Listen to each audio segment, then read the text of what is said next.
No matter how you move, get it done. No matter how you move, get it done. No matter how you move, get it done. No matter how you move, get it done.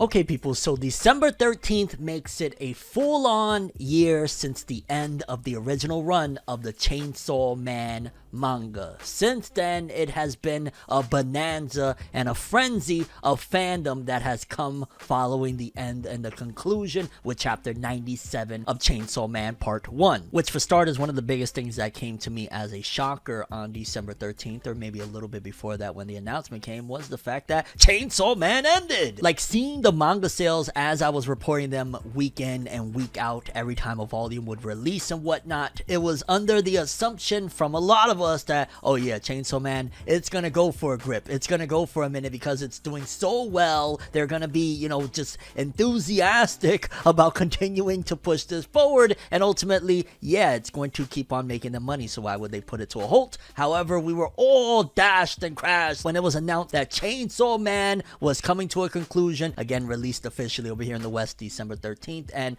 boy did it blow my mind, and honestly was just devastating, because for me personally, and I think a lot of people can feel this as well, Chainsaw Man was just something pretty different. It was something that hit in a different way. It was something unique. It was something that for the longest time as I was talking about this series, I kept on saying over and over again, I can't believe they allowed this in Shonen Jump. I can't believe that Jump and Shueisha are pushing this in their mainstream magazine, because there was chapters and events and just overall madness within the series that was like, yo, this is not a shonen manga. This is not a shonen series by any means. In fact, in the West, there were a couple of chapters because of some nudity that was in them that they ultimately had to omit from the app, and you could only read it if you go to the official Viz website. That's how crazy it got with the explicitness, and that's not to say that that was the main crux of why I felt like, oh, it doesn't belong in the magazine, but ultimately, yeah, Tatsuki Fujimoto was bugging out. They were like, not on the app, fam, sorry. And I think one of the reasons why Chainsaw Man ultimately was something different was because Shonen Jump at that particular point decided to take a risk. I think they took a major risk with allowing a series such as this one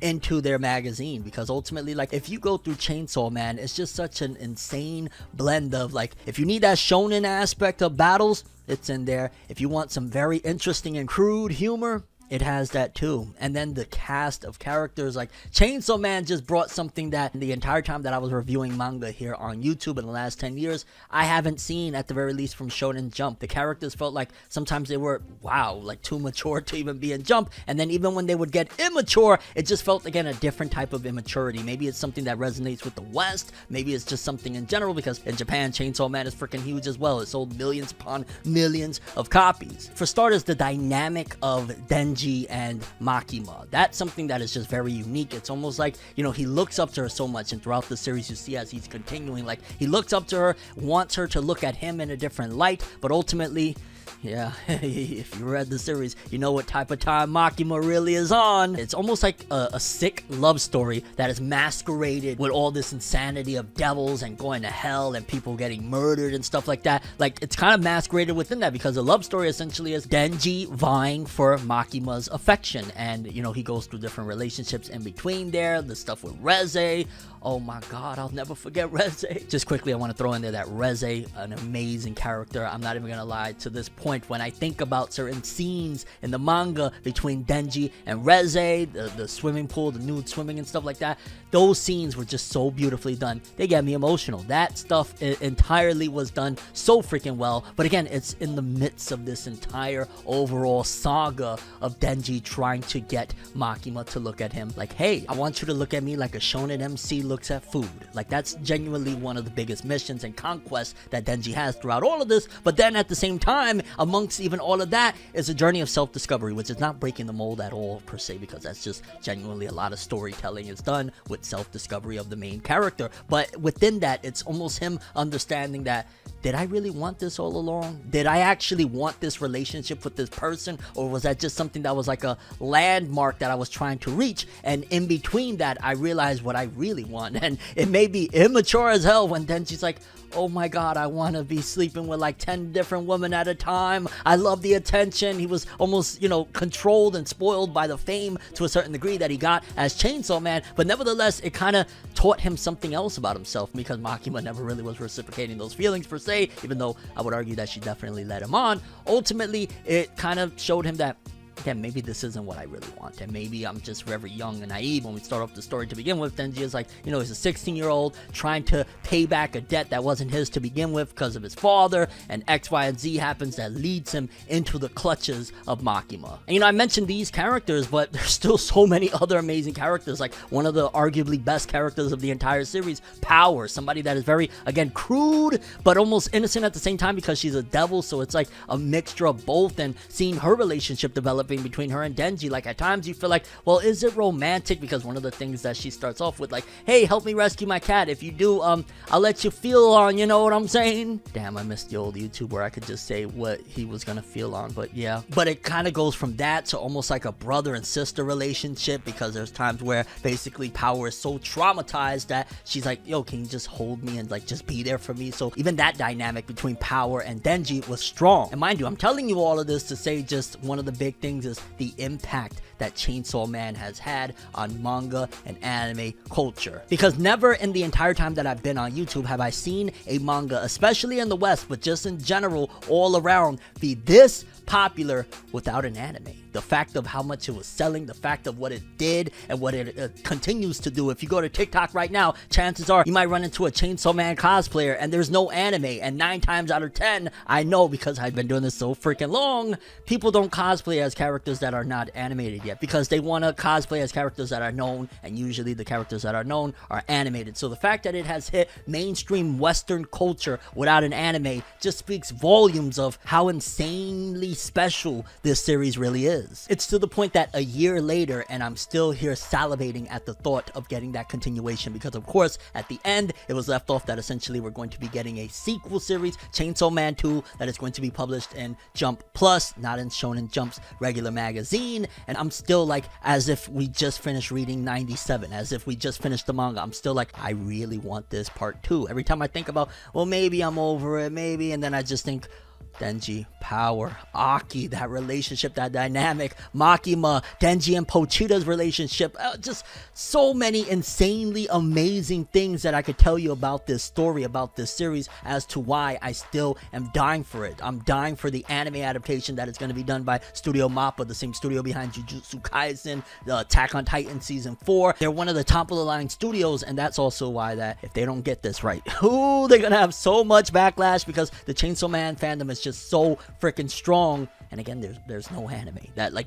it boggles my mind when I tell you guys these things, because that doesn't happen. I've reviewed so many different series that they didn't have an anime, and 9 times out of 10 people be like, oh, okay, until it gets that anime, and then everybody's like, yo! But I guess it's just something that's really special and unique about Chainsaw Man that allows it to be that wacky and funny, whether you need something crude, whether you need some battle stuff, the dynamics of a really messed up relationship, a broken character that is almost innocent in a sense and broken at the same time, and as he continues to go, it gets goofy, and I don't know, words can't put it into perspective in terms of just why Chainsaw Man is that freaking awesome. And I definitely am starting to see the influence that Chainsaw Man has had in different series. For starters, one of the latest serializations to Shonen Jump, Aya Shimon, definitely has more of that edginess that Chainsaw Man brought forth. But one of the really dope things about Chainsaw Man 2, because a lot of people will say, well, edgy doesn't make it special, that's nothing unique or anything like that. But the cool thing about it was that it didn't try to be edgy. It wasn't like, oh, I'm just gonna be an edgelord for the sake of it. It just naturally did it, and if it hit, it hit. If it landed, it landed. If it didn't, so be it. But 9 times out of 10, it landed very well. And having a short run, I think, definitely helped and benefited it immensely, because if we were still, let's just say, in the same villain arc of like the last villain of the story, like a year later now, we're still trying to reach that person, I don't think it would have hit as strongly and as impactful, because always the strong short series usually are the ones that are the most impactful. Obviously there's exceptions. One Piece is still going right now, so don't get it twisted, but if you can make a story that is so freaking hyped and impactful and very strong and wrap it up very very nicely and tie up most of the loose ends by, again, less than 100 chapters, you have something special there. That's why Chainsaw Man, especially once that gets an anime, if it's done correctly, is going to be inescapable. It's already humongous. I can't imagine when it actually drops that MAPPA anime, what it's going to do. One of the things I ain't gonna lie though, I am a little bit worried and a little bit skeptical regarding is the sequel, because sequels oftentimes can drop the ball immensely. Obviously, it's been a year since Tatsuki Fujimoto has released a chapter. According to one of the most recent interviews that came out with him, he did say that he is still currently working on it, as he's also working on a one-shot. Basically, he's developing what he's going to do with Chainsaw Man 2. One of the things that I'm worried about and skeptical about though is, spoiler alert to a small degree, you've been warned, at the very end of Chainsaw Man, Denji goes to school, so to speak. And that's something that is very scary, because one of the really awesome things about Chainsaw Man was that it didn't do any of that really overused trope of the characters are in school in a classroom. It was like a 16-year-old, but he was living the life of an adult and going to work because, you know, he was a part of the squad and whatnot. That was a job, essentially, the public safety and whatnot. Like, that was what made it also unique and different. We're not in a classroom, we're not doing any of that jazz, and you see in other series, like, even if they start in a classroom, they quickly leave that shit. Like Jujutsu Kaisen, it was like, what, the first episode or two, there's a school, and then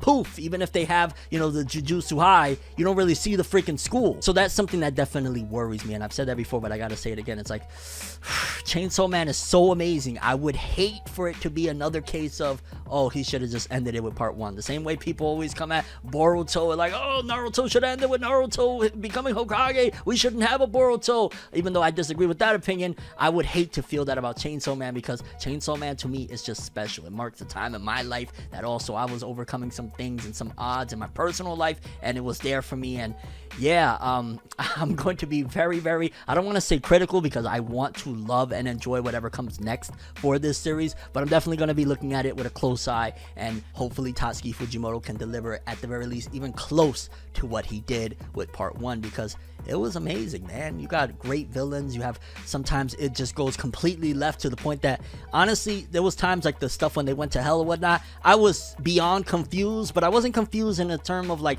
oh, this is boring and I don't understand it. I was confused because there's just so much insane mayhem going on that it's like, this is crazy. I like it, but it's crazy, which is something very hard to accomplish. Like, if something is complicated, usually it'd be like, let me turn my brain off to this shit, I don't get it or whatever. But when it's that crazy and still I'm having a blast with it, you're doing something right. But I say all this to say that Chainsaw Man has definitely changed the genre of shonen manga as a whole. We're getting more edgier stories. We're seeing more stories that are wrapping up quickly, opposed to going on forever, because Chainsaw Man, look what it did with less than 100 chapters. Now imagine if it had an anime already, what it would be like when it was doing these crazy sales without one. But I'm very curious what you guys think. For starters, for people that have not checked out Chainsaw Man, like you haven't read it, you don't know anything about it, except maybe you've seen like a character design floating around or something like that, what are your expectations for this series? What do you think? What are your hopes for it? What are you looking forward to? What do you want to get out of this series? Are you going in straight up like expecting like it better be a 10 or I'm gonna flame it, or are you just looking forward to whatever comes from it? And for fans of Chainsaw Man, 1 year later, again, December 13th makes it a full-on year since the series ended, are you still in the same hype mode of when the series was going on of, oh my god, I can't wait for the next chapter, I can't wait for the next part? Or because there's been such a gap already at this point, maybe you've lost some of your fandom? I'm very curious to find out. For me, it's as if chapter 97 came out yesterday and I'm highly anticipating the next one. Hopefully that doesn't die out, and hopefully it doesn't take too long. I get it, it's been confirmed 2022 for part 2 and the anime. I hope it's not too deep into 2022. And just in general, everybody's expectations for Chainsaw Man moving forward into 2022 and beyond, the hype, the popularity, it has definitely helped in a cultural shift for the anime and manga scene, and I can't freaking wait to see what it does next, man. Tatsuki Fujimoto, legendary author, Fire Punch, Chainsaw Man, let's go, baby. But that's all I have for this one. Thanks for watching. Hope you enjoyed. If you liked anything I had to say or enjoyed the video, drop me a like. I'd greatly appreciate it. And if you want more from me, make sure to subscribe. Follow me on Twitter, Instagram. Hit that bell to get all notifications. And if you want to follow any of my other social media, links are in the description below. I'm ForneverWorld, and as always, people, have an awesome day. And remember the golden rule: anime and manga for life. Have an awesome day. Peace in, and Chainsaw Man, a year later, still love it. still look at it as something special. Can't wait for more. Just don't take too much longer, Tatsuki Fujimoto. Like, Fujimoto Sensei, we waited long enough. Get that one shot out the way, and please bless us with the greatness that is Denji and the Chainsaw Man universe. Have an awesome one.